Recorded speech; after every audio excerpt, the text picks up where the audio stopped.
Oh, hey there! In this video, we're going to go over how to build other Taylor and Maclaurin polynomials from our understanding of the basic, the fundamental Taylor and Maclaurin series. Those being e to the x, cosine x, sine x, and ln x. But we're going to focus on e to the x, sine x, and cosine x. Without any further ado, let me just say this. Remember that everything's just a polynomial. That's it. I would say to my students, it's just a polynomial, bro. So with polynomials, we can multiply them. We FOIL them, right? So if you're asked to write the third degree, and that needs another e there, the third degree Taylor polynomial about x equals 0 for f of x equals e to the x sine x, you have two options. You could do this like we've been going over it before, which is find the Taylor series for this whole thing. But the derivatives of this will involve a lot of product rules. Or we can recognize that the Taylor series for this about 0 and the Taylor series for that about 0, we've got memorized because you've been studying it, I hope. And then we can multiply them together. Let me show you what I mean.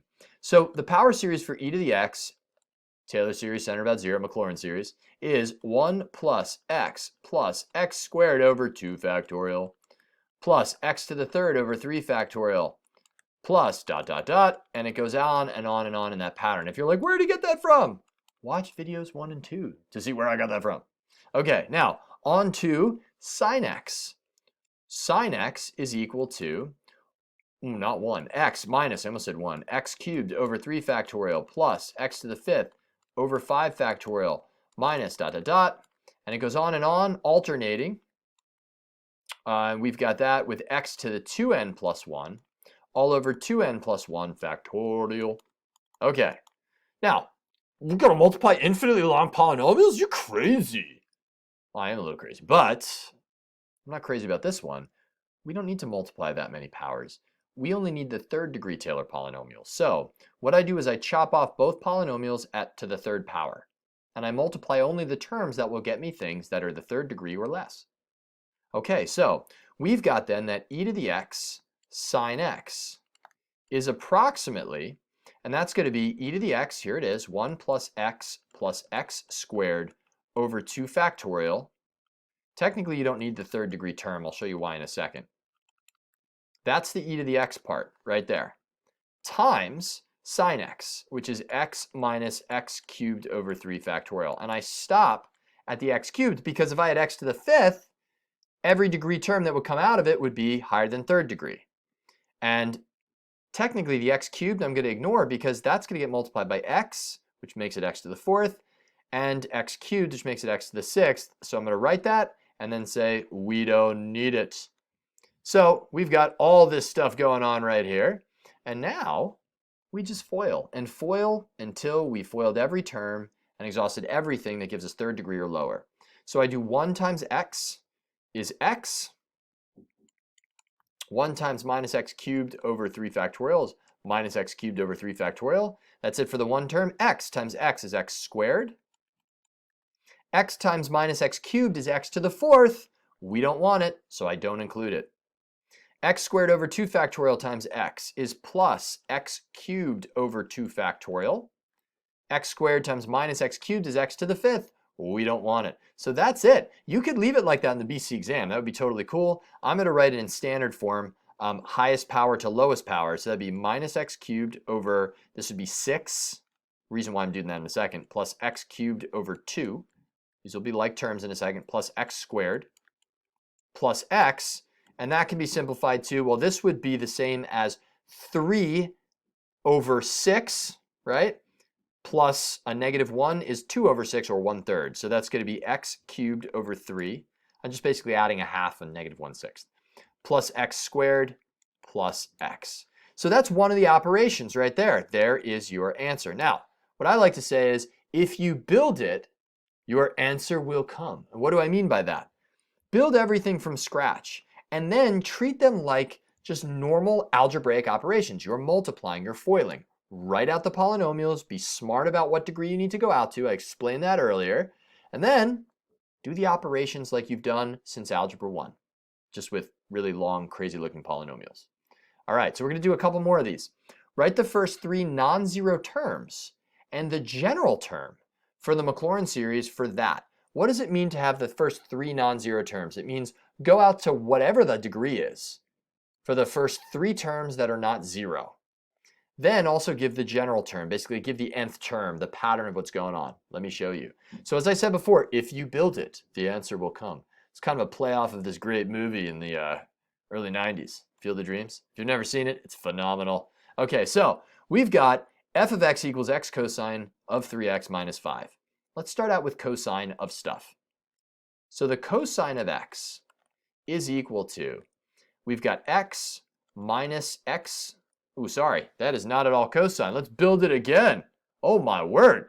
We've got 1 minus x squared over 2 factorial plus x cubed over 3x to the 4th, my bad, over 4 factorial, x to the 4th over 4 factorial, minus x to the 6th over 6 factorial, and so on and so forth. And we'll go over how we know when to stop. That's -1 to the n. And again, you should be memorizing these power series and thinking about them when you write them out again, unlike me, plus dot, dot, dot. Now from here, we're going to build things. If I were to tell you f of 3x, that means take 3x and plug it into the polynomial. So if I had like f of x equaled x squared, f of 3x means take 3x, input it into squaring things, and you'd get your answer. That's what's happening here. We're going to build this thing. Let's just do cosine of 3x. We're going to do the order of operations. So use that order of operations to tell you what to plug in next. I would plug in 3x first. I'm going to plug it into these terms. So that's going to still leave me with a 1 minus, that would be 3x squared over 2 factorial plus 3x to the 4th over 4 factorial. Now it asks for the first 3 non-zero terms. These are still non-zero. I'm going to leave those in there. If I need to catch up and throw that term in there later, I will. But for now, those are my first 3 non-zero terms. And then here's my general term. That's what that is. So the general term. So that's plus dot, dot, dot, plus -1 to the n. All we did was plug 3x in for x. So I plug in 3x into that. We're going to keep building it. All righty, here we go. On to the next one. Well, now we're going to multiply that by x. That's not bad. So then x cosine 3x is equal to, we multiply everything in here by x. This is that polynomial. So we're taking x times all of these things. So x times 1 is x minus, I'm going to write it as just x 3x squared. You can simplify it if you want to. I'm not going to. Plus, we're multiplying this term by x. Everything in there gets multiplied by x. Because we're multiplying cosine by x, we're multiplying the polynomial and all of its terms by x. Distribution all over 4 factorial, and then plus dot, dot, dot, plus -1 to the n, and then I've got x times, it's a mess, but we're just adding it in there. So 3x to the 2n, then 2n factorial, nice, dot, dot, dot, and we're almost done. Then we're just going to subtract 5. How do we do that? Well, when you subtract 5 from a polynomial, you don't distribute -5 to all terms. So like if I had x cubed minus 2x plus 3, and then I said minus 5, you don't subtract 5 from each of the terms. So I'm not going to subtract 5 from this, this, this, and every other term. I'm just going to subtract 5 once. So interesting thing happens there. That's like adding a -5. So it'd be -5. There's no like terms to combine it with, plus x minus x times 3x squared all over, and then we got the 2 factorial. Plus dot, dot, dot, dot, and then you have your general term that describes all of this stuff. So that would be out to -1 to the, now we got to watch out here and what the nth power is going to be, right? So the nth power in this case, and this is what makes this a little bit tougher, is because that -5 shows up here. The nth power's got to have a 1 added to it, because now we're basically going after that 1 value, if you will. So you've got that n plus 1. And if I plug a 1 into it and I start this at 0, you know what? No, I'm going to keep it the same. I'll keep it the same. We've got, and I'll explain why you can do that, times, and then I'm going to keep this whole same term the same. I was going to try to adjust it to make it difficult, but why do that? So we can keep everything the same in here, because if you were to write this in sigma notation, you could write it as -5 plus, and then start your sigma here. That's perfectly fine. So the nth term's not affected because that -5 is just added once. Oh, it's tough, but the idea is you build it 1 term at a time. This is all over the BC exam, this kind of problem. I don't see it in a lot of college classes, but it's all over the BC exam. Let's do one more. Una más. So in this case, we're given f of x equals x squared e to the x plus 3 all over 2. Okay, we got this. Now, how we rock and roll with this one is we're going to build it. E to the x is the only Taylor series, Maclaurin series, if you will, that we need. We need the first 4 non-zero terms and the general term for the Taylor series. So e to the x is 1 plus x squared. You got to know this. If it's centered around 0, got to rock and roll with it. X cubed over 3 factorial plus, and then we're going to get x to the n over n factorial. It's beautiful, this series. Now, from here, we're going to build things. The next thing I would do order of operations wise is I'd have e to the x, and then I'd multiply it by x squared.